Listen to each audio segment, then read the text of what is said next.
Ladies and gentlemen, welcome to Couchers Podcast, episode number 271. 271.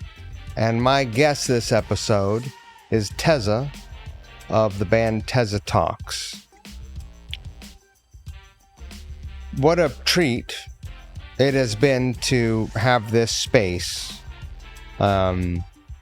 because it allows me the opportunity to do the work I want to do, doing this podcast. But also, overall, I think the conversations have improved, being able to meet with people face to face, and it creates an environment where people are happier to open up, or, just more open to really sharing themselves. And, the last few episodes and also episodes that are coming up have been really great that way. And Teza, once again, I'm really thankful for her sharing herself with me and with you, with the podcast. Yeah, it's amazing. I feel like that wouldn't really be possible on a Zoom call. So I met Teza at the Smooch benefit, and then no, not Smooch, Smash, that I was working. Me and Muzz were working as a stage crew. Muzz also played. I think she covered a Hot Heat song, and it was really great. And then, again, Sonic Guild, she received a grant from Sonic Guild this year, which has helped and has enabled her to release her new album this year, which is coming out shortly after this podcast. So, and then, that show, I've talked about that show a lot. It was just a really special night. All the bands were so great. But Teza brings the theatrics at a different level than everyone else. And it's awesome. I absolutely love it. I've never been in a band where I dress up. I look like this when I play on stage, usually. One day I'll start my furries band. But it was an absolute pleasure to see her perform. It was really great to connect with her here on the podcast. What a cool lady. And I wish her all of the rewards and experiences that music can bring to a person.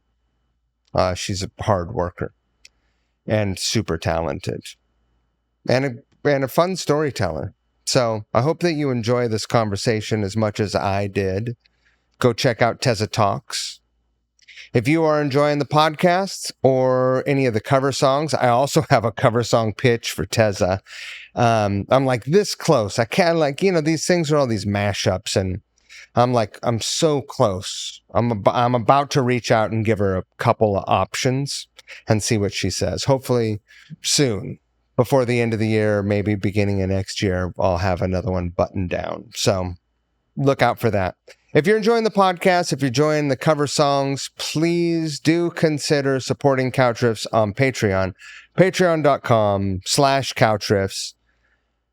It's the only place where Couch Riffs can generate any sort of funding to operate here, as well as, it supplements my ability to live indoors, which I love it. In fact, I don't know if I'm addicted to living indoors, but I really, really, really like it a lot. The whole indoor plumbing, all of that thing, it's great. Just keep myself clean. The dogs like it too. Thank you for supporting Couch Riffs on Patreon. That's also the only place where you can download any of the, I think over 70 cover songs that I have produced, put together, recorded, and made videos for. And it's a nice thing. Be like buying me a cup of coffee once a month. That wouldn't be so bad. Thank you for supporting. I super duper appreciate it. Before we get into the episode, the golden rule. Treat people the way you want to be treated, If you need to merge in traffic, do you want to be called a fucking asshole and get flipped the bird? Probably not, Everyone's doing their best. Just don't be a dick. Treat people the way you want to be treated. I like the decor. This has been super fun to build out. I'm so, when I started doing this, it was like everyone else's podcast, and it was, on Zoom or whatever. And then on Zoom. Yeah, or whatever, whatever sort of video platform, or just audio. And then that weekend that I met you when you were rehearsing for Smash. What is that crazy sound? Very When nice. it's rats in the walls. It's a nice place. Yeah. This space was shown to me and I jumped on it. So Yeah. I'm like super fortunate to have it. It's really cool. Pretty neat. Yeah. And across from Showbox too. Super close to everything. Yeah. Welcome to the Couch Roast Podcast. I'm so happy that you agreed to come be a guest. Of course. Yeah. I feel like this is a legendary couch. Many legends have sat upon this couch. So well, these couches are pretty new, but but yesterday Duff was sitting there. Oh, yeah. McKagan? Yeah. Oh, very cool. Yeah. Just 15 hours ago. Probably. Wow. Still warm. It's still warm. It's got a really warm butt. It's really, and these things, well insulated. Yeah. It's very, I like the color too. Where are you from?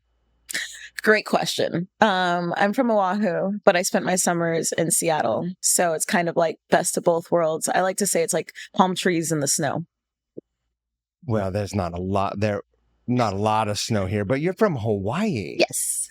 But you said Oahu, and I was like, where the fuck is Oahu? Yeah. Is that in Eastern Washington? Yeah, people always get confused because they clump like all the islands into one, the Big Island, when it's like the Big Island is Hawaii. It's not just all of them. So, but Vegas is Oahu's like the Vegas of all the islands with the tourism and attractions and things like that. What's the Big Island? The Big Island is actually Hawaii. Like, so when people talk about going to Hawaii or Hawaii, that is the actual island. Right. And then there's 7 other islands. And Oahu is the one with all of the resorts? Is that what you're saying? It's probably the most draw as far as like vacationing and tourism. The economy is pretty stable from people going in and out of there. What was it like growing up there? Because people vacation there, and that makes it seasonal and a destination place, but people are kind of always going there, right? Yeah.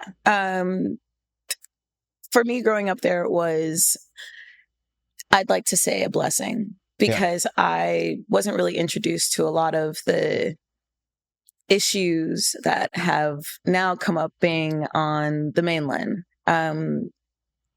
Yes, racism is everywhere. However, I was in a minority on the island. Polynesian culture is very embracing of all types of people, but there is more so, how do I say, a less likelihood of running into white people. However, it is still a melting pot. Yeah. And they talk about the aloha spirit. That's something that has always stayed in my heart. And that's why I think I've carried like a lot of compassion and love and just kept an open mind towards life and people itself.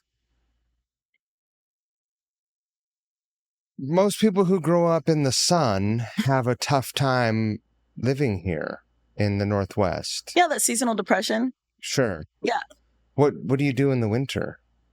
Make music, create. So you just hide out. Yeah, I mean, Washington to me is very special because it kind of like creates this force or pressure for people to go within themselves and reach deeper for maybe parts of themselves that they don't typically have to face. At least that's what it did for me. Yeah. And that's why Seattle, Tacoma will always be a home to me because TeZATalks was actually created here.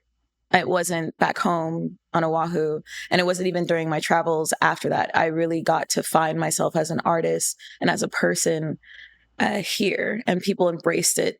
I feel like in a more authentic way than I would have had to deal with anywhere else, like LA or New York or Miami or something.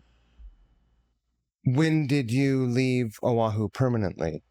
When I was 15 years old. Okay. Yeah, I had like major back surgery, and I was a big athlete before any type of music. Okay.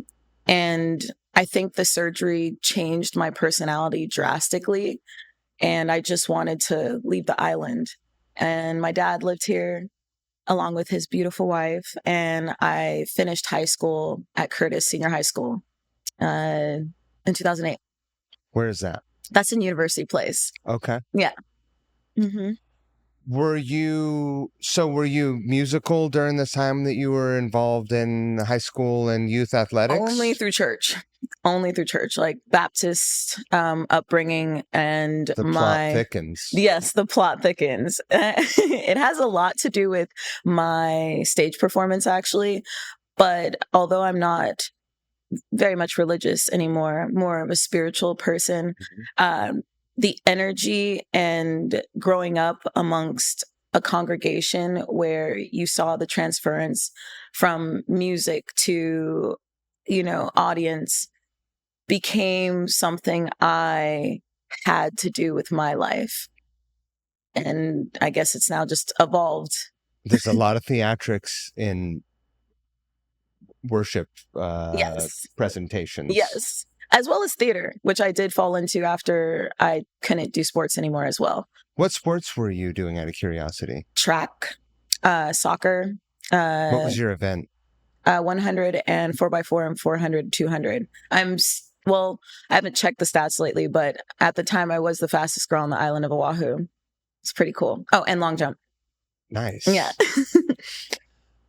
The Olympics are happening right now. Do you watch? I have been watching through the highlights of TikTok and Instagram Reels, but I haven't gotten a chance to like sit down and, watch on television in any sort of way. But I'm always blown away by it. So cool. I used to watch religiously. I used to watch, What events? Whatever was on. I would just watch whatever was on. I'm always blown away by the organized swimming. Oh, yeah. And then there's one sport where they have a ball and they have to like throw it up in the air and time their flips with the ball coming down and catching it with their legs. I don't know what it's called, but it's incredible. That sounds more like, have you heard about the Inuit Olympics? Do you know what this is? Mm-mm. Please tell me. In Alaska, the natives of Alaska have like an athletic Olympic competition. I heard about this when I visited, and they have all of these events which are just like that. So, there's just like something hanging from a rope. Otherworldly and you sports. have to and your hands are tied behind your back and you have to jump up and kick it. Oh. And, land. Oh my goodness. It's why I really want to see this. I don't even know how one begins to even train for this. You have to dedicate your whole life to it, I imagine. Well, how do you come up with an event like that? Well, I imagine less distractions. We have so many so many things that distract our mind nowadays. Like, we're just not left to figure out like, what can we do with all this time now? But I don't feel like I used to have any kind of attention deficit. No. And I for sure do now. Yeah. Why do you think that is? Devices for sure. 100%. Yeah. Absolutely. I try to be better about it. I think they're bad for us. Yeah. But here they are. It's a tricky subject because on one hand, I'm so grateful that I've been able to connect with so many different people and be introduced to so many different worlds. But on the other hand, the accessibility to misinformation is scary, and we're living in that right now. The problem is always people. Yeah. Yeah. We always think it's other things, but it definitely is us. It's people. But we also are the solution. Fingers crossed. Well, I'm here to make sure of that. I'm here to make sure of that. Me too. Yeah. So did you answer the question? Were you doing music when you were like before you were 15? Just only in church. In church? Yeah. I didn't think that I was ever going to pursue it as a full-time career. It was always something that I used as a way to worship or to appreciate God. Yeah. In some way, it still is that in a higher power of energy and within the universe, if people can understand what that means. But now the intention has changed, or at least like for me, I see us as one source, and music is the ability to speak and to understand each other through this one source. It's the universal language of the world. And so that's where I put my efforts in it now. I think anything that you do your very best at, anything that you love and you pour yourself into and you do in front of people is essentially a worship presentation. Yeah. I don't know what else, like a ceremony. Like I would hesitate to use the word ceremony when it comes to any show I've ever played. Ritual would be fine. Yeah. Yeah. When did you decide to be more serious about this? Well, I thought I wanted to be just a songwriter. So I did competitions. I was a part of an agency, John Robert Powers, at one point. I think it kind of turned into a scam of some sort, RIP. But the one year, again, people, but the one year I attended this iPop presentation that they host, everybody that they said would attend was there. And it kind of catapulted my career into a new tier, which was LA, that whole industry. And at 17, I went out there and I worked with different writing collectives and kind of just sat in rooms quietly to soak up as much information as I could. And then I did the whole put myself out there, rejection. But to me, it was redirection. Sure. To evolution of myself. And then within that, I realized I'm never going to be able to become just solely a songwriter. And so I decided that I would try to become an artist. And through that, I created TeZATalks. Awesome. What year was this? What, to get a reference point? Oh, goodness. Now you're getting me into dates here. So I'm skipping a lot. You really want around. It's all right. You want all of it. Skip around. It's fine. Okay. And if we get to places and you don't, and there's things you don't feel comfortable talking about, or you, to be quite frank, I just usually don't have people ask about it. I am who I am now, and that seems to be all that speaks for me. But I really appreciate you asking about the timeline, because it is important to where I'm going with my album with Black Girl American Horror Story. So in 2012, I created my first YouTube video under my real name, and that went viral. My first YouTube video ever. And your birth name? Yes, Teza Ann Thomas. What is it? Teza Ann Thomas. Teza. Yes. That's my real name. And you changed that. You were just like, nah. I didn't really have a choice. Okay. I signed a document that signed away my legal name. Wow. Yes. And when I didn't follow through with what they call the obligations of the contract, they put it in a freeze, and I wasn't able to write, record, perform, or make anything under my real name for 4 years. And within that time, I created TeZATalks. Awesome. Yeah. Good for you. Because I wasn't going to stop. No, fuck them. Yeah, fuck them, for real. And Teza I don't know who Talks. they are, but fuck them anyway. Maybe one day, but yeah, fuck them. And Teza Talks became a narrator for all the things that I couldn't say, and all the challenges I faced in LA and in my life that eventually created this power that I got to take back. And now there's no separation between Tasia and Teza. They are the same. When you started performing, when you've created, but like pre-Teza, were you weren't performing? You were just No, writing. I was just writing. So from the onset, was Teza on stage always a show? Because one thing that I really appreciate about seeing you perform is you're not going up dressed like an indie rocker like I do, right? You're like, you're putting in some effort, you know, at the theater, you know, you're posted up there in front of the mirror getting it going.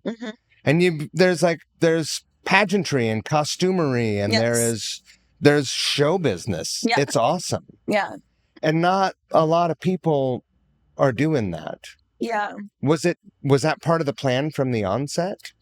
I can't say that I sat down and thought about it for, months and months and months. I just think that I was so suppressed for so long that I created a world inside of me. And when I was finally able to break out with the opportunity in 2019 to perform at Numos for the Seattle World Tour, I had all of this like collection of energy and performance within me. I really believe that this is what I'm supposed to do with my life.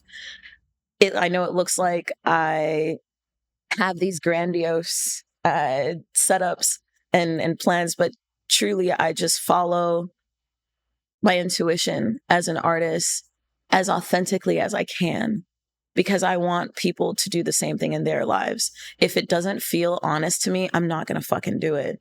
Hear, hear. Yeah. Good for you. Thank you.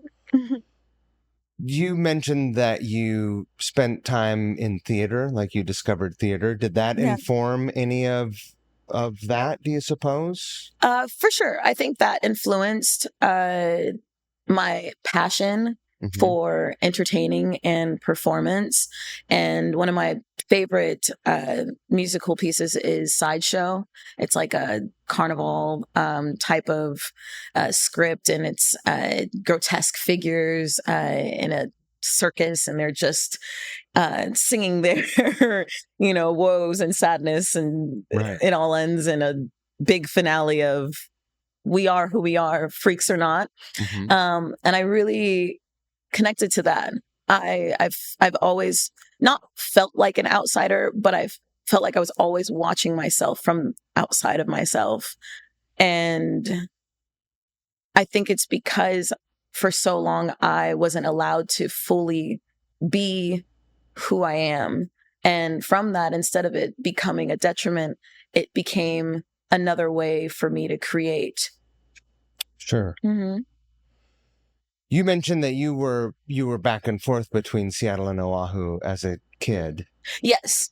Only till about 15, though. Right. And then you were here permanently. But yes, those are pretty formative years. I moved a lot as a kid, and so that's why I'm asking you. Were you military? No. Oh, okay. Just, Got it. Just moving a lot. Yeah. Moving on. Yeah. But, I was always the new kid. So as a result, I'm pretty socially well adjusted. Yeah. Like You can adapt really well. I don't have a problem walking into any room. Yeah. Do you think that going back and forth, like what are the greater effects that you think, if any, moving back and forth had on you? Well, depression has definitely affected my memory. But I think that it just gave me perspective. The mainland compared to island life is drastically different. A lot of people on the mainland care about things that, at least growing up for me, wasn't really that big of a deal. Right. It wasn't challenging to forgive someone. It wasn't challenging to hear someone out. It wasn't challenging to give someone space. And it wasn't challenging to just show up as whoever the fuck you were, you know? Right. And so I would come here, and people who I thought I was just going to get immediately embraced by, all of a sudden it was a different interaction. I was a dark-skinned girl with long hair. I spoke what they called white. Everything that I was not considered to be accepted within certain spaces and circle because of the dangerous stereotypes that are already put on Black women and young Black girls and Black people in general. And then when I would go back to Oahu, I was reminded that this is just a perspective, but it's important to know so I can understand both sides, so that maybe in not being angered by my experiences, I can transform them into something for someone else to break out of. Isn't that ferociously frustrating? Yes, absolutely. I mean, it's happening. It's always happened with me in music. Like, right. Everyone wants to put everything in a box, right? But I'm expected to sing R&B, or I'm expected to do the Whitney Houston songs, do the Mariah Carey songs, all of that. But me wanting to do a Paramore song or anything outside of that is difficult for people to grasp, unless it is in a way that fits their narrative or their, perspective. I know everybody's not like that, but it's a very real thing. Of course. Mm-hmm. Yeah, of course. So, but I don't care. It must provide fuel for your tank, though, also. Yeah. Right? Yeah. Because my only intention is to bring people together, all different types of people together, all different demographics. And there was a speech, I forgot the man who was doing it, but it was recently at the ESPYs, and he talked about the faces of fear and how when you are sure of the path of where you want to go, you are going to be met with every type of fear that you can possibly think of, not because the world is out to get you, but because you asked to be the face of what you're doing. And that really resonated with me because I have been constantly challenged about who I am, the music I want to do, how I go about it. And at first I thought it was because that's just the way that it is. But I really think it's because it's made me stronger, and it's made me more prepared to endure a path that people that look like me, or people that want to be authentically themselves, can walk gracefully through. I at least that's how I've chosen to embrace it. Yeah. So I'm going to be fearless through it all. And like you said, fuck them. Exactly. Yeah. When you decided to become Teza Mm-hmm. and record and perform your own music, Mm-hmm. how did you execute that? How was it realized? So I had a friend who, his name's Alter.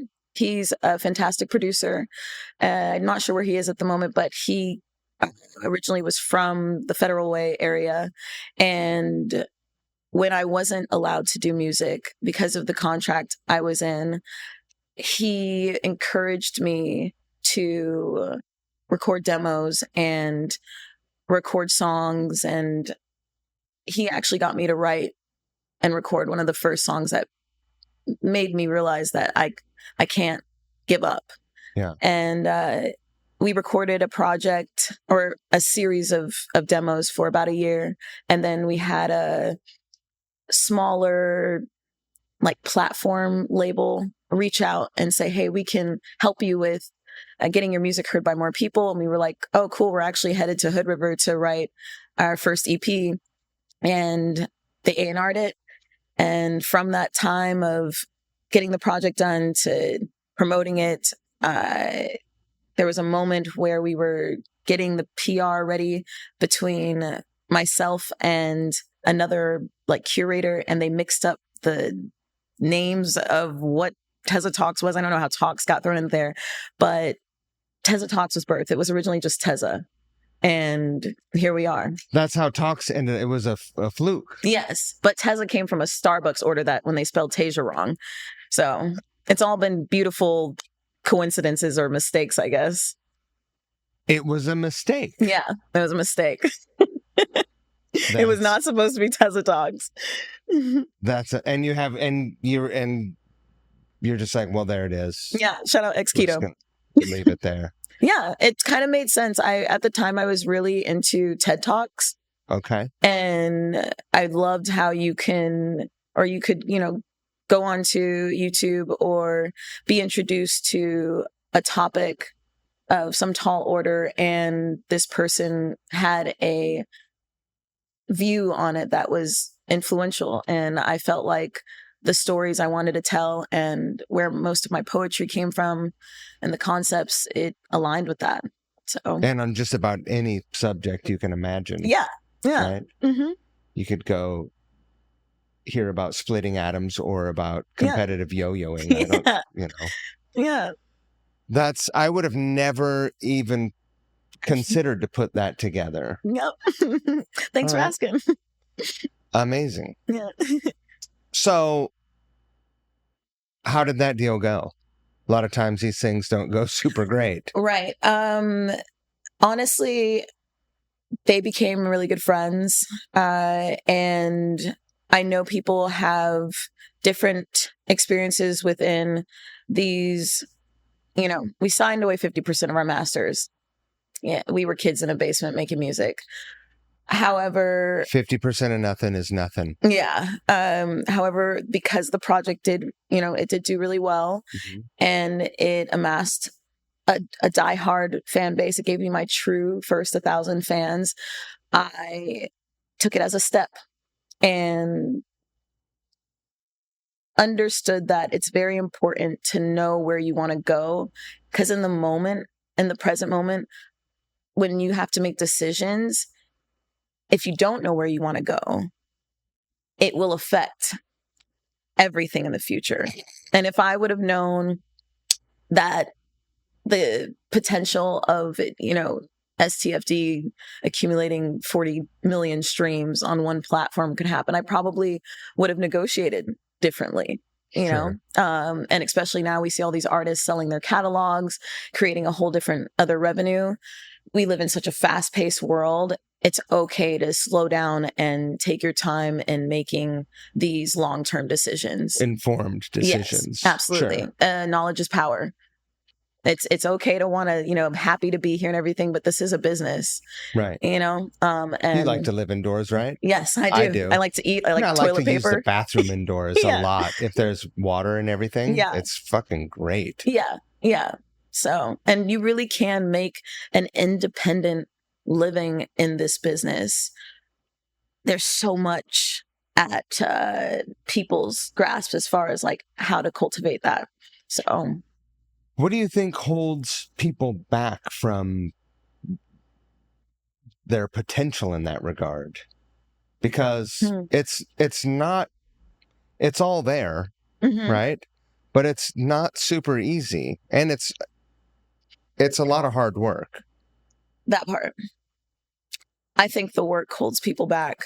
Right. First, it's definitely yourself. You are your greatest enemy in that. And you hear the word discipline a lot, right? You need to form some type of discipline in order to form some type of structure, in order to form some type of ability to understand that this business relationships are everything. So working on yourself, getting the bad habits out the way, getting the bad mannerisms out the way will ultimately make you a better artist and better business person. Do you think that being in organized sports as a kid helped you Yes. form that kind of discipline? Yes. Camaraderie, Yeah. the ability to shut up and listen, the passion to, like, competition to me is healthy. Like, I don't get upset or egotistical when someone is better at something than me. I get excited, and Everyone's better at most shit than me. right? Like, I'm trying to be around, like, the best people that are the best at what they do, so I can soak that up. Yes. And there's so much of that here, but it's just also not really practiced to how I'm trying to say this in the nice way. There's never really been a sense of, like, in Seattle, unfortunately, because of the, like, deep-rooted slackerism. Yes. Yeah. It, you know, I am 100 years older than you, and so Are you? You look great. that's nice of you to say. So in the 90s, when I was like trying to make it, it was like kind of frowned upon. If you wanted to be recognized and if you wanted to, earn a living, but everyone wanted it, but they didn't want to express it. They didn't want to be outwardly express it. Everyone wanted a record deal. Sure. Yeah. No one would say, I want it all. I want all of it. Give me every fucking drop. But everyone does. Yeah. Right? Well, I mean, if you are in a place to think that you deserve it. Don't you think that if you are getting on a stage to do whatever it is you're doing on a stage, that there's a part of you that, even if you are just pounding it down and swallowing it, that it's like, you feel like you deserve to be seen, whether it's a soapbox or, WAMU theater, right? Layers to it. I think at least the path for me, it was like, I have something to prove to myself and to my peers and to my past. And then it was, oh shit, people are receiving this and they're connecting to it. Now I have a responsibility to an audience and to a fan base. And now evolving through that, I have intentions to create a space and a world that hold all of that. And then growing and growing and growing, I want to be respected in my craft, and I want it to expand as far as it possibly can throughout the world. I love that.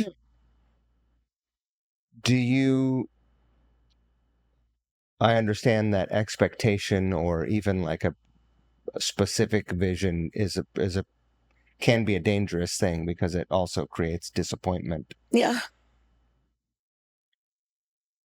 What's the grandest vision that you see for Teza? Oh, it's funny. It has nothing to do with music. Is that right? Yeah. I talked about it just recently on my Instagram, cringe, but I did, and it's called The Movement. Okay. And it's what I want people to know is the name of our home if you have nowhere else to go. It's you and I working together to create this synergy in realizing we are mirrors of our greatest potential. And we have a power in our voices collectively to use it and move throughout the world, because that is what's going to create this coexistence that I believe in. We can't escape the truth that we are on a floating rock. We can't go anywhere. Spaceship. Literally. And I just am tired of the separation and the ignorance and the brainwashing, broken system that we think we have to abide by when our human birthright is just to exist and be and to create. Sure. And music is just one of the ways that I am doing that. But that's what I want. And I plan on using every creative art form and aspect of myself to do it, because some people need different ways to be approached. Well, people are afraid. Yeah, I of know. everything. I can see why. Right. I get it. I was terrified when I moved to Seattle. Why? Just like a fucking country hit kid, you know? Mm. Wait, where'd you move from? From Granite Falls. You know where Granite Falls is? Wait, Michigan? No, here, Washington. Oh, it's here. Yeah. Oh, okay. Interesting. But everything was I just, didn't know. I thought that city people knew things that country people didn't know. And in some ways they do, but also country people know things that city people don't know. Yeah. You need both. But yeah, it was terrifying. Everything was terrifying, but I engaged it. And I've always engaged things, but people are afraid of anything they don't understand. Yes, exactly. Right. Yeah. And you can, I don't know. What you're talking about sure does sound like a religion, though. Emma, is it a cult? Is it a cult? I've talked about starting a religion for a long time, first as a joke, and then it was like, there are a lot of like pretty poorly managed things where people are taking advantage of other people, and it's a lot of badness. Yeah. I mean, religion it's a security for all of it. Sure. So, and people often need to be led to some type of purpose. But I think it's because it starts within the society that we are taught at a very young age that it's not coming from ourselves, to look outside, to look up. When, as a little girl, I was always very imaginative and very much in my world. My mom could leave me alone for hours and I would be totally fine. Sure. And I thought everybody was like that. I think everybody has the ability to be like that, but I do think environment, situations, experiences do affect it. Fuck it, we're already here. Mm-hmm. What do you think happens when we die? Oh. Do you have an opinion on that? Do you have any ideas? I have this. So Teja means resurrection. And I've always been very drawn to death. And I have a lot of taxidermy in my collection in my home. What kind of taxidermy do you have? Octopus. I've never seen a taxidermy to octopus. Yeah, his name is Leonard Skinner. Yeah. Wow. Butterflies, beetles, and it's all done. Not in a way where it's like they're killed and captured. It's fine. It's fine. But I say this graciously. I've had the opportunity to be with people in their final breaths. And in those situations, I felt a shift in the moment that I was in energetically. Both were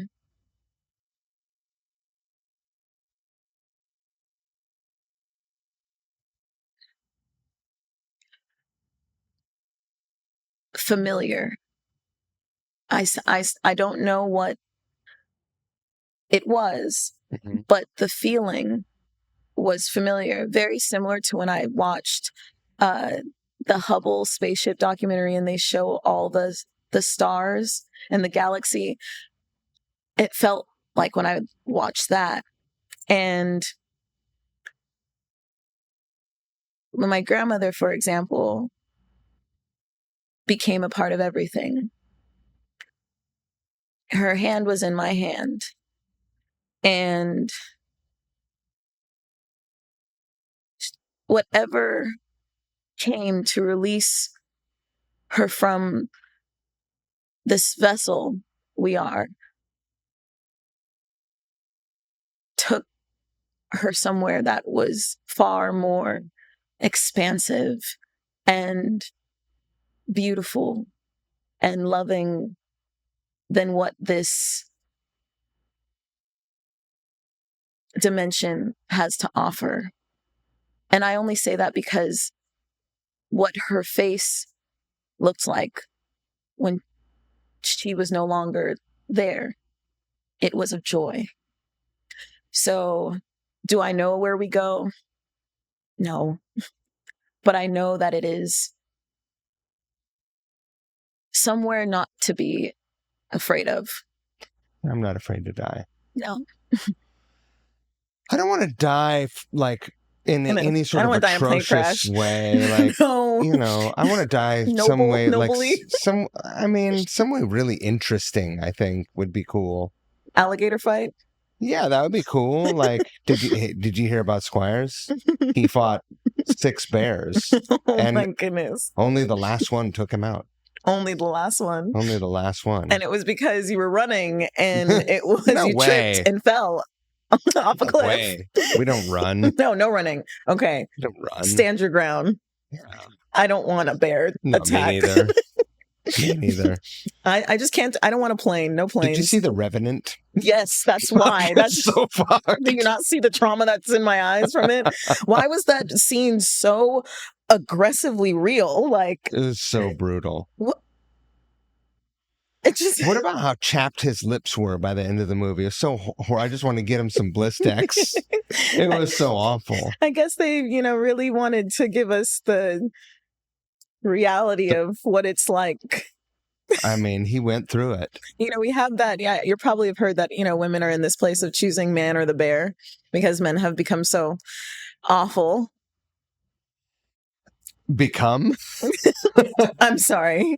That they have been exposed even more in our time of internet. Ages. Yes. Yeah, sure. Yeah. But I've never heard the saying of choosing a man or a bear. The bear, yeah. Say it again. It's man or the bear. And you'll see it on the internet every time that a man is exposed for doing something expected. Right. A woman will say, "This is why we choose the bear." Well, this is an ignorant man thing that I've never heard of this, obviously. I'm here to let you know, just in case anyone, I'm here to learn. comes and asks you. If I'm a bear? I think they mean a literal bear. Right. Yeah. Wow. So I can't say that the world is, let me say this, the future is female in my eyes. I hope so. Yeah. In New Zealand, they have a whole, I think however their government is, a woman is in charge. And they're doing just great. So far, men have been largely in charge, obviously, and things haven't really gone swimmingly. No, have you checked in recently? Can't say I'm having a good time. You checked in recently? It's not been great. No, not for a while. Centuries. Yeah. Centuries. Yeah. Mm-hmm. What do you, we've established that you're not afraid to die. No. You want to die some way interestingly. I rather, so can I grab something? Yeah. Cool. You have a magic bag. Thanks. Caitlin Doherty, I think I'm saying that right. Seems Irish, but this book, From Here to Eternity. Mm-hmm. She's also a morgue mortician, and she took time to travel all around the world to understand different cultures, burial processes and rituals. And in America, we don't have one. It's just a greed thing. Right. And so not so much in the way that I would die, but more so in the way that I would be celebrated in death. I think that's very important for my transition, and also for the community in which is affected by my life, and their transition in my life to death. And I highly recommend this read. All right. It's very fascinating. It explores all different types of cultures and how they choose to bury their dead. The first job I had when I moved to Seattle, I was a gravedigger. Were you? I was a gravedigger. I've lived many lives. I was a gravedigger, and I saw some pretty interesting things. Yeah? Like what? I mean, I've held a human skull in my hand straight out of the ground. Wow. From, we had to exhume a plot, dig it down, and then replace it and put this person's partner in a sort of double depth thing. That was pretty wild. It felt like some grave robber shit. Yeah. We buried a young Buddhist kid who got hit by a car, and the service was, very alien to me. And people were grieving. Not, it felt distinctly different, but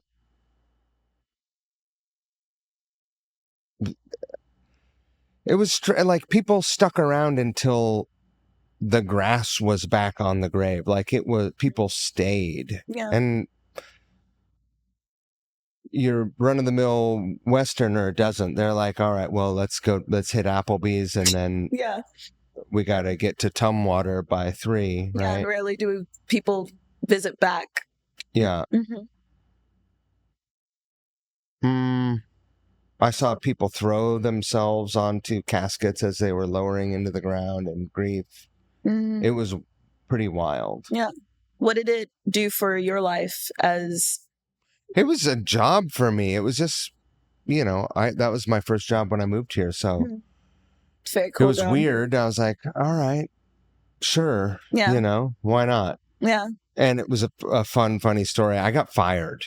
Oh, what did you do? Well, I didn't do anything bad. It's just one gold tooth. No, I showed up to work with like bright red hair, and they were like, you can't have that. And I was like, why not? So yeah, they were like, go home and you can come back to work when you put your hair back to normal. And I was like, coming back later. Yeah. See you later. Left. See ya. Yeah, that makes sense. But it was pretty wild. Also, it was forest lawn. It's in the middle of High Point, which was leveled and rebuilt. But a lot of crazy shit like drugs and gunshots. We would show up to work at 6 and there'd just be like people turning tricks. Like we would catch people fucking in the cemetery all the time. And it was just like... Yeah, people do weird things in cemeteries. But I like to visit cemeteries when I go and when I'm touring. Yeah. I visit cemeteries, and they're so cool. In other countries, that shit is old. What's the coolest cemetery you've been able to visit? There's some pretty cool cemeteries in New Orleans. Oh, I bet. As far as America goes, in Buenos Aires, there's a giant cemetery in the middle of the city, and it's the most incredible thing. I don't know what it's called. I'll find out. Yeah. And send it to you so you can go look at images.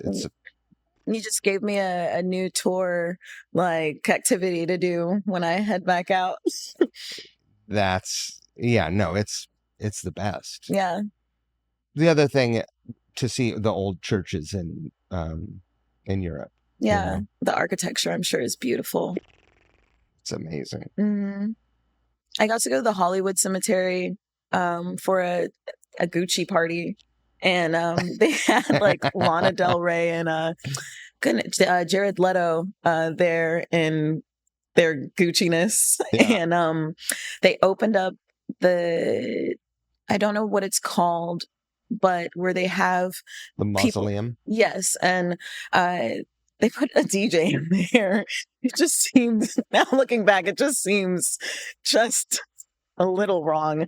But people could go in there and take pictures and learn about the celebrities that were buried there. And they were passing out corn dogs and How Gucci. much more Hollywood can it get, though? I mean, and also, by the way, if you're buried in the Hollywood Cemetery, like, you're kind of signing up for that. You're right? like, yeah, bring the DJ. Literally, people sitting on the ground eating corn dogs next to your favorite rock star is probably just the Pretty epitome of Hollywood and their burial for the dead. It's pretty weird. Yeah, it is strange, but that's what I mean. You know, I feel like if we connected better to how we celebrate life through death, maybe we would also have a better appreciation for the quality of life until death, you know? Every day is a gift. Yeah, it is. What are you most afraid of? Do you feel comfortable talking about it? Yeah.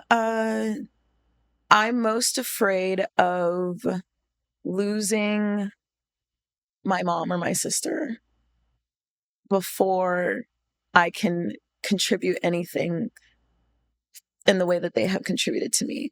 I want to give my sister experiences. I want to give my mom a world of gratitude. And I know like money and stuff is so frivolous compared to just being in someone's life, but I've just been able to see firsthand the difference it makes when someone is exposed to the beauty of life and not to the constraint of life or having to survive it. And that's why I work so hard. I want that more than anything. They believe in me so much and have always told me to fearlessly run in the direction of my dreams. So I love that. What about you? No, who cares about me? I care. I mean, I would if you had asked me that question before you gave your answer, I surely would have, no, probably not. I probably would not have a terrible answer. But I think that is a beautiful and selfless answer. I mean it. How does your sister work with you? In music? Yeah. So my sister is actually on the brink of becoming one of the best golfers in the world. What? I'm saying it right now, right here. Yes. Really? Yeah. She's out at Centralia right now doing like a prep year before she applies for D1. The pandemic was really hard on her and her peers and every other kid that had to understand what the fuck they went through. Sure. But she has kept up her practice in the sport that she loves. And she is a powerhouse. She is incredible. She is like a prodigy. I'm so proud of her. She just won the Northwest Golf Championship in her division. And, there's not a lot of girls that look like her in the sport. So I just so proud of her for always remaining kind and hungry in her passion, because it's going to do a lot more than I think she can even fathom. How did you guys grow up together? So we're 15 years apart. Okay. Yeah. Yeah. And so, yes and no. Right. I often get mistaken as her mom, and it's fun. And then the show that I just did at Evil House, she was in the front row, bar for me on the records. There's a cute video that someone caught that I passed her the mic, and she's like singing the words back to me. She is one of my greatest supporters and one of my bestest of friends. That's amazing. Yeah.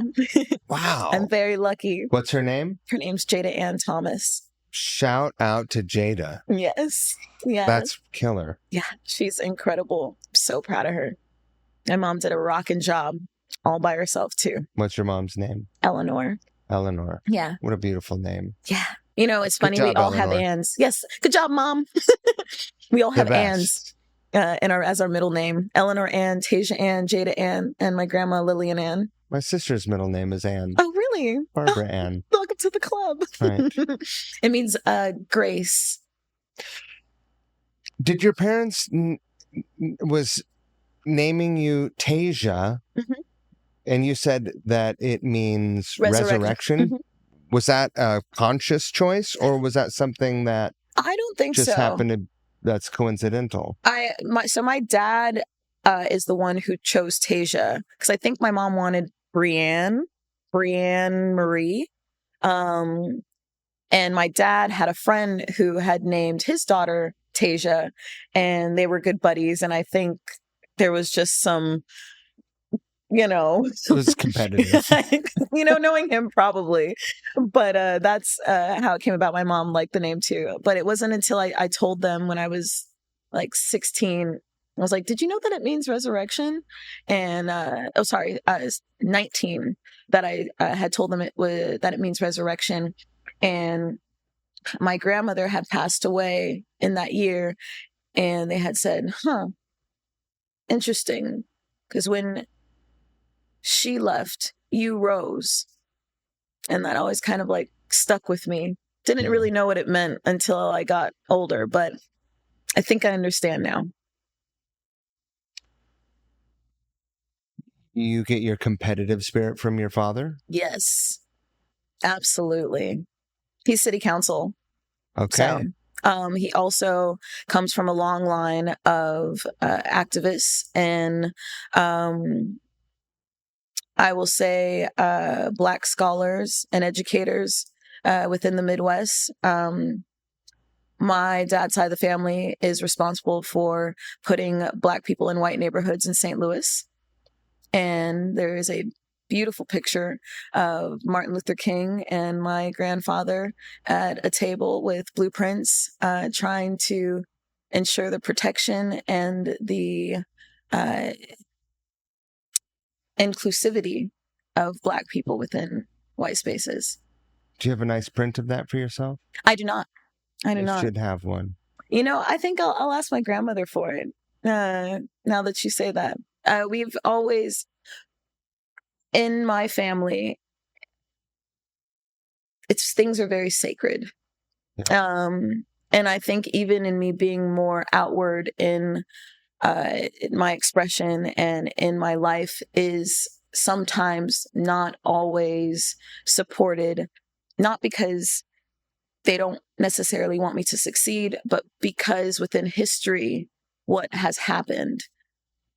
But how can I influence others who doubt the potential and possibility if I am not honest in the path that was paved before me? And so I think that's why I haven't made it a part of my home, because it is in the acknowledgement in going there and in remembering what has happened. But I will ask. I would have that thing hanging in my living room if I was there, just as big as I could get it blown up and still be, sharp.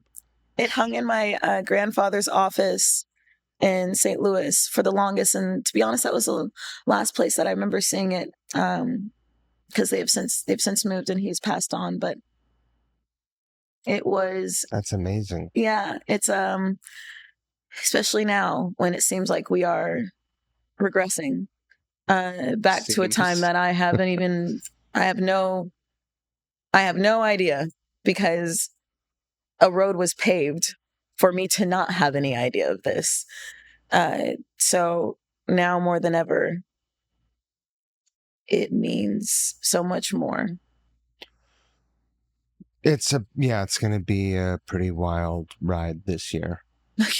Yeah. I don't really want to go there, except Dive that into politics. I don't want to, except that I think that it's a terrifying and exciting time, but even no matter what happens, I'm scared of that. Yeah. Probably that's what I'm most afraid of. Realizing that no one is in control and it's just all madness. It's a tank of like cannibalistic piranhas. Yeah. Unfortunately. Yeah. What are your plans for the fall and 2025 in the winter moving forward? So I'm finally releasing my debut album, Black Girl American Horror Story. Very excited about that. Album release show at Numos, October 10th. Awesome. Probably be doing some fun, interactive things in between, but since I don't have a release date just quite yet, I'm hesitant to say any of those plans. But I am excited to introduce people to a side of myself that I think they haven't seen, as well as continue to give the fans that have been a part of my journey what they have embraced, as far as me starting in the electronic world and now branching into this hardcore pop. And 2025, I hope to be able to expand the movement even bigger than what it is now and tour. You just said hardcore pop, and that's something I have not heard of, but you're also wearing a shirt that says death to all genres. Yes, this is Kent Osborne's merch. I don't know who that is either. I'm fucking old and in the way. No, it's okay. There's so much music being made now. There's a lot of motherfuckers I don't think in one lifetime we could even get through half of it. No way. Kent Osborne is who headlined Evil House this past Friday at the show that I was fortunate to play at. Awesome. I saw my friend Jimmy put together the bill. It's crazy. It looked amazing. Flesh Produce, Lonely Girl. I mean, the bill was legendary compared to I won't say compared to. It was legendary in the way that one of the last shows that Lonely Girl did was a show with me in 2019.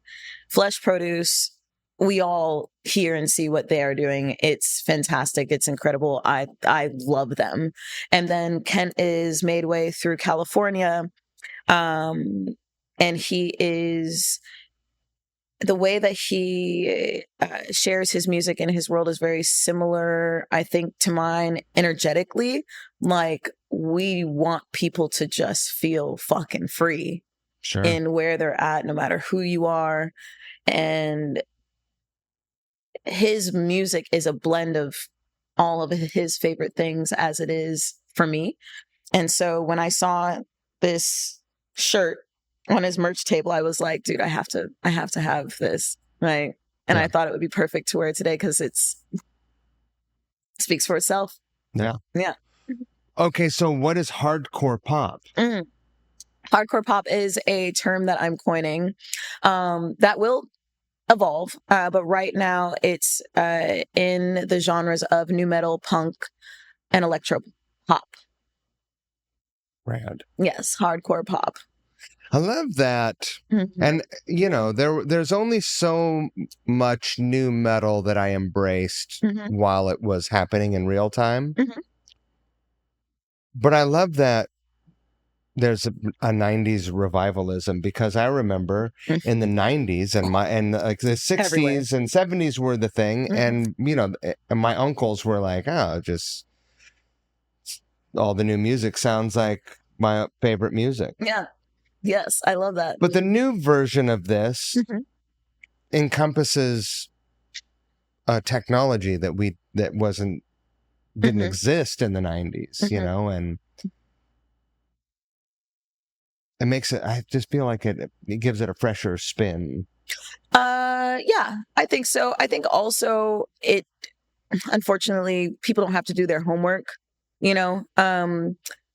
When you heard of a release of an artist back then, being first in line at a record store, it's like kids don't understand that today. Like, Right. there's something about waiting for your favorite artist's CD or vinyl to come out and then going home, and that's your whole entire day. Now Kids it's are like, like, I went to record store day. yeah. The line was crazy. It's like, that was it. That was Friday when Pearl Jam Versus came out. Yeah, exactly. And so Shit. I think, yes, it is. I'm always an advocate for progression. But I think there is also a need for paying homage to what has got us to this progression. And for example, me having the ability to say that I want to smush together new metal and punk and electro pop came from the fact that my cousin, when I was like 13 years old, got me in his truck, and he played System of the Down for me and Limp Bizkit and Slipknot, and the feeling that I felt, where all of my woes and sorrows and man, mom and dad and school and fuck this and like it all gave it a place that was okay to just release in, and to be able to come back and in my way pay homage to that moment with my Limp Bizkit cover of Break Stuff. That is me trying to ensure that whatever needle I move or path I pave forward, people understand like where it came from, you know? Right. Like that energy, like the Woodstock 99 documentary, like people were like, well, shows aren't like that anymore. Well, like, that happened, but also like, yeah, shows aren't always like that anymore. Why? And I think the authenticity in what a lot of these bands carried and were relentless in their mission as artists um, hasn't necessarily been the root of some of the new music we hear today. But I think the ability for artists to come back on the road, and also for younger generations to see that, to understand where it came from, will bridge that gap. I feel like in the 90s, like the 90s is when it probably stopped, but I feel like the 90s music and music leading up to then, certain genres of music used to be a safe place for dangerous things. Yeah. Do you know the Chinatown Punk Wars? No. Oh, example of what you're talking about. It was in LA. Madame Wong allowed punk bands to come and play, as well as another place that's like slipping my mind now, but it's a documentary, and like so many big punk bands like got their start there because they weren't allowed to play in other venues because of what they would start. Hence to what you're saying. Yeah. Somewhere along the line, things got safe and cancel culture. I don't know if that. I mean, I feel like that had to happen. That it had to happen. Cancel culture had to happen. Oh yeah, true. And justifiably.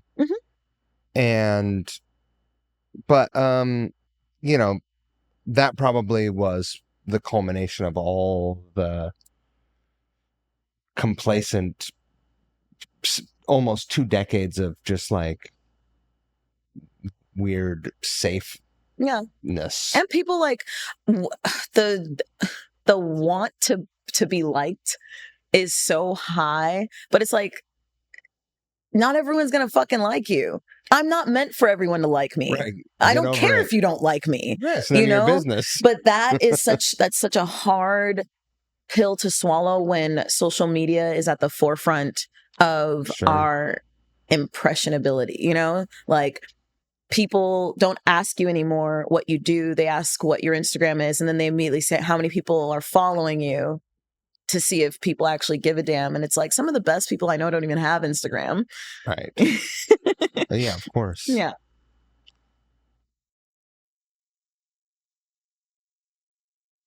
There's I feel like young people, like people who are 13 now, don't care about social media. Is that true? That's the impression that I get, that they're just kind of like, they're not as impressed. Like, it got its hooks in everyone from Gen X to Gen Z, right? Hooks, deep hooks. I can agree. Only because when I do see a younger person or in that demographic follow me, they have like one picture on their Instagram. Right. And they're a lot more conservative about things, which is interesting. But I think it's because they realize how fucked the world is. They're walking into a place where it's like, we see all these adults running around just blaming each other, and then blaming us or saying that we don't understand. It's like, no, we set this world up for them to live in. Why should they care about how we're running it?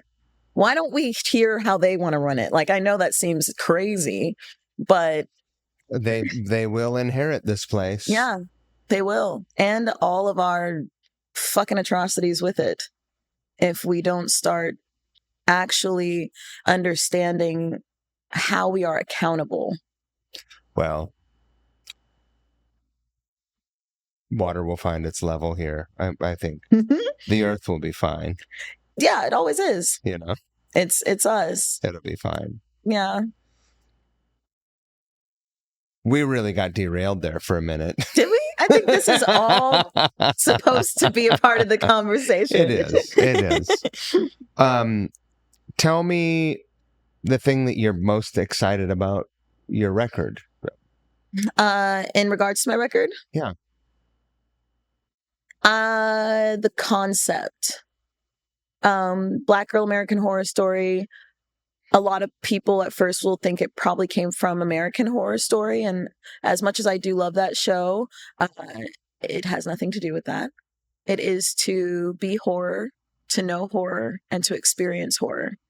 And every record,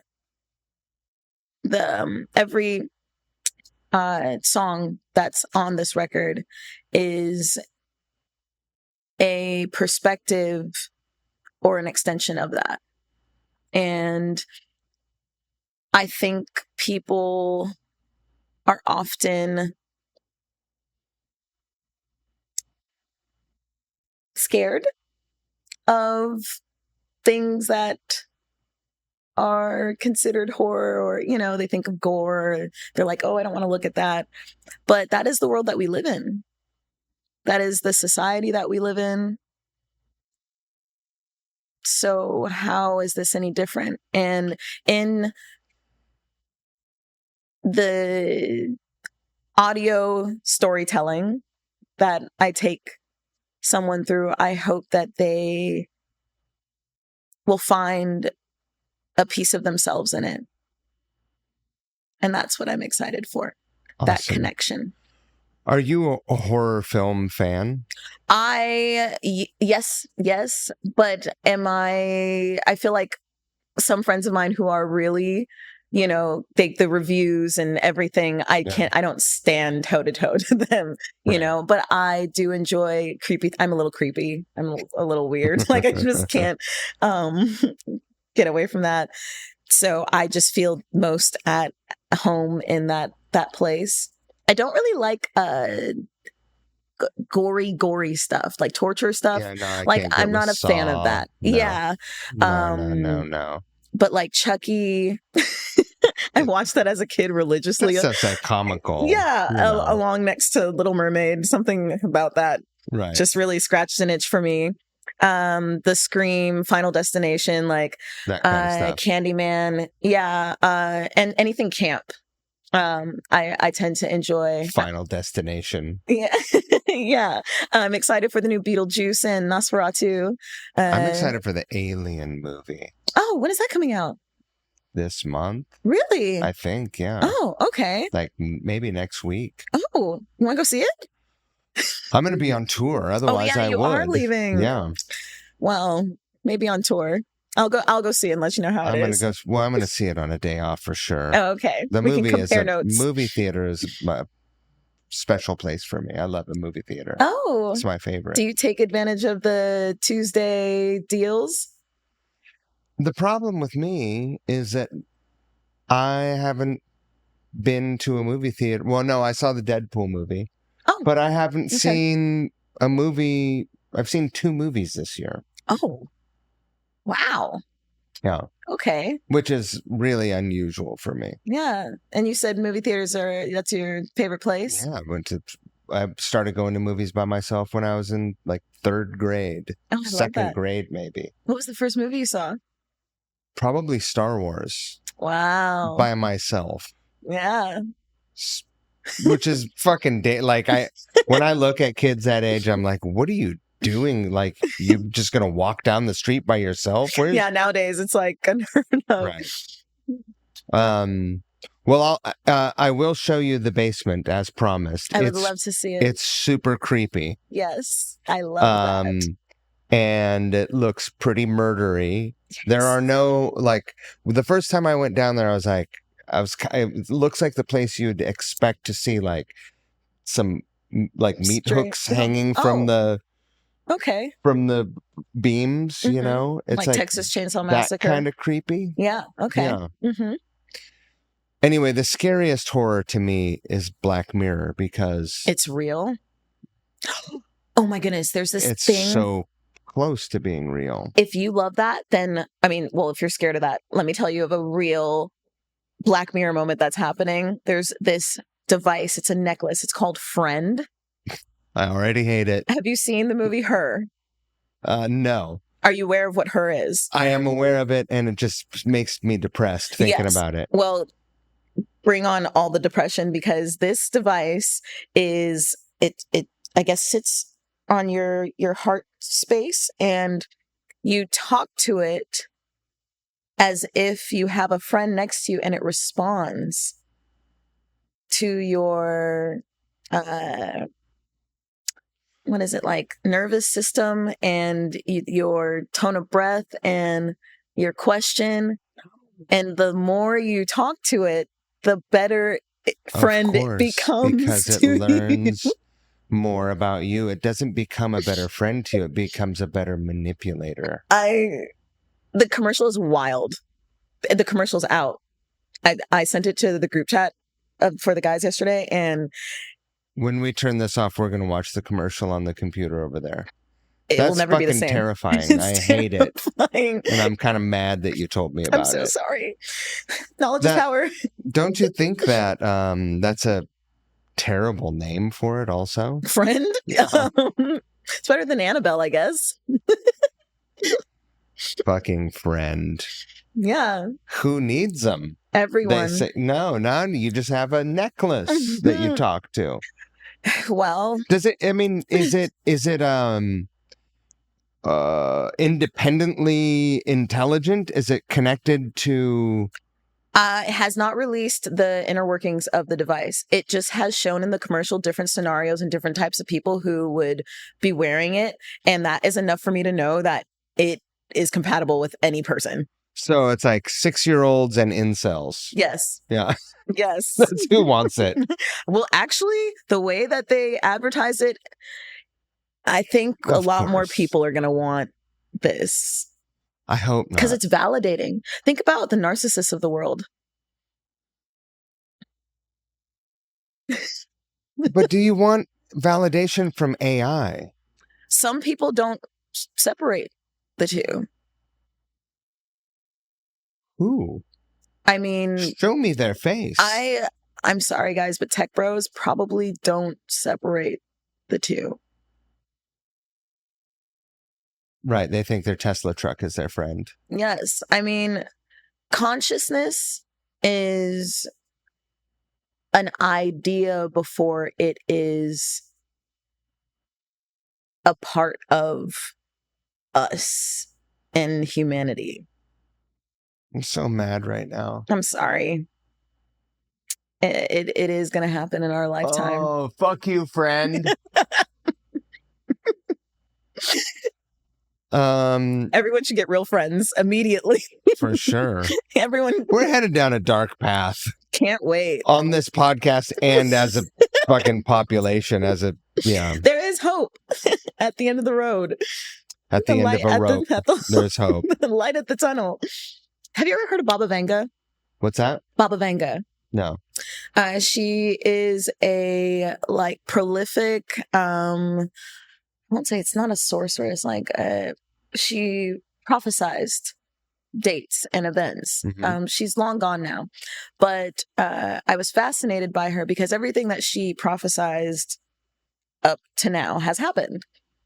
She has predictions all the way to the end of the earth. And within one of her predictions, there is a time where we will know only peace and no war.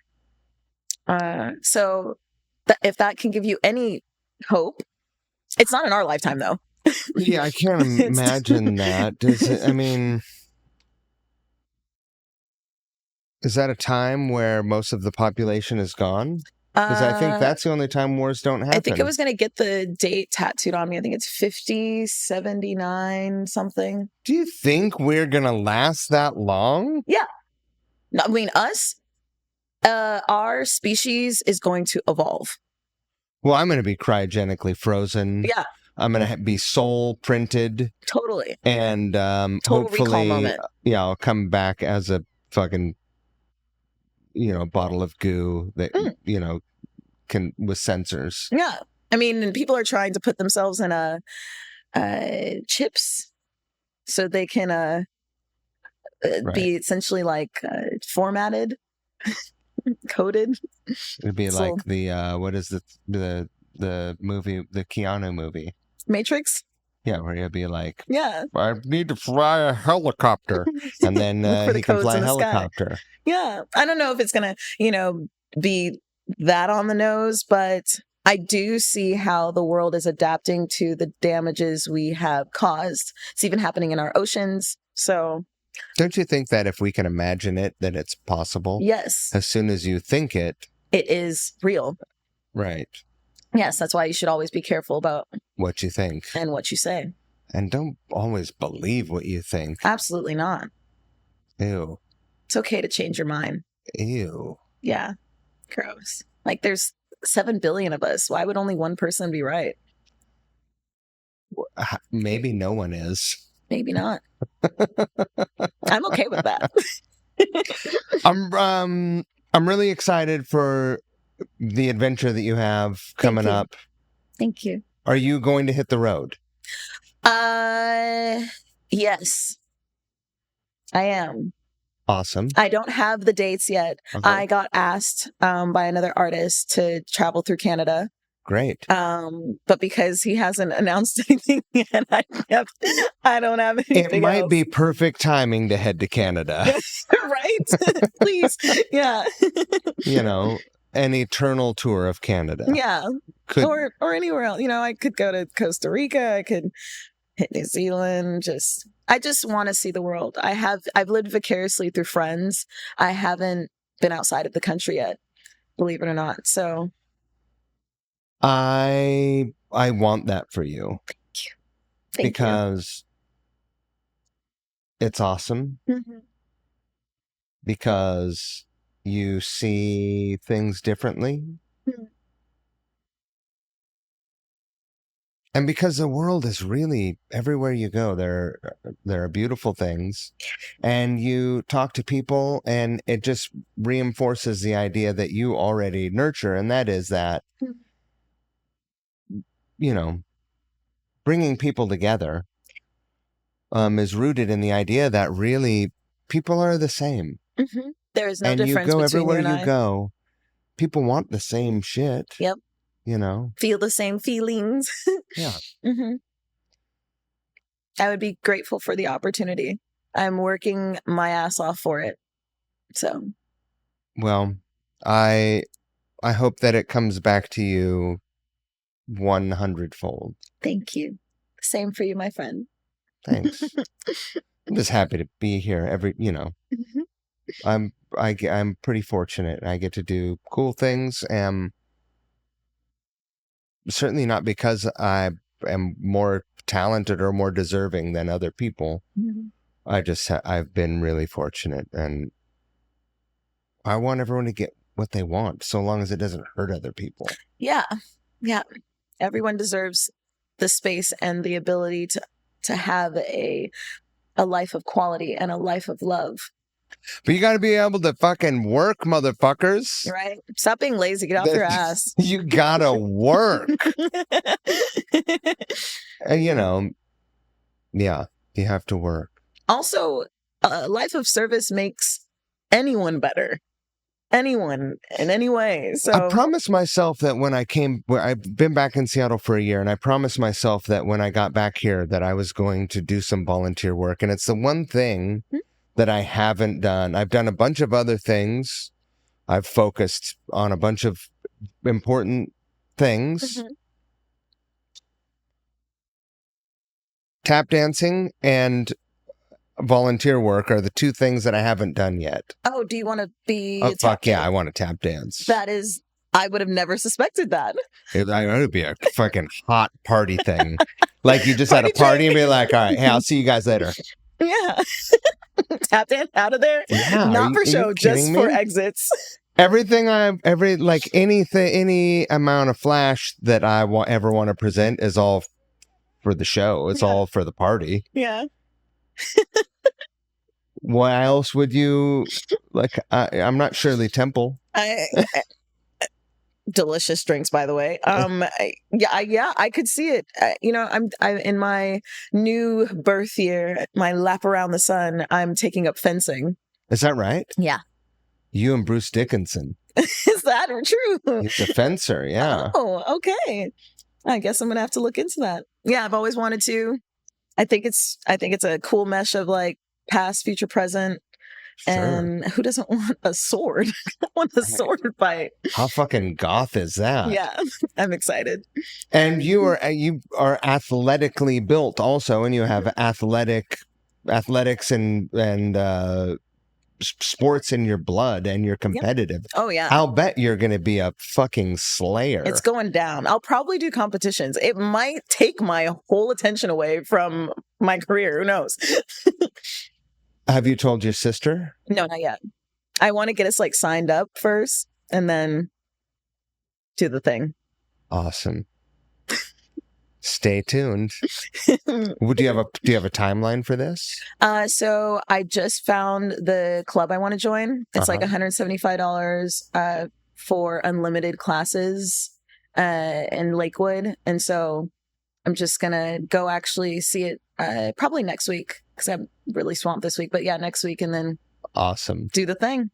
I'm going to check in and see how that goes. Please do. All right. And if you ever want to get I'm not trying to get punched or stabbed or anything like that. Okay. I'm not trying to get a hug. I'm not trying to get struck. Okay. Yeah, I'm not down with getting struck. Got you. Or hurting people. Okay. Unless I have to. Yeah. Totally understand. Yeah. You have a suit on. Yeah, but still. If it can go, Murphy's Law. Yeah. That's me. Okay. Murphy. Got it. That's me, Murphy. That explains so much. I want to thank you for giving me so much time today. Thank you for holding space for me. Let's go see the creepy basement. Let's go see the creepy basement.